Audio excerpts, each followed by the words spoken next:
Dalam rangka memperingati Hari Perumahan Nasional 2021, Kampus Uniki di Desa Belangbladeh, Kecamatan Jempa Biren, melaksanakan peresmian rumah susun di lingkungan Universitas Islam Kebangsaan Indonesia atau Uniki. Selain itu juga melakukan penanaman pohon secara simbolis.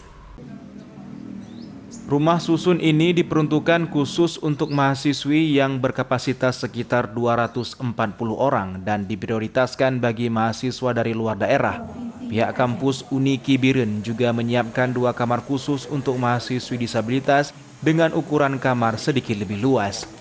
Selain itu, pihak kampus juga akan menambah 1 mata kuliah khusus untuk memperkuat pembelajaran agama Islam sesuai dengan slogan Biren Kota Santri.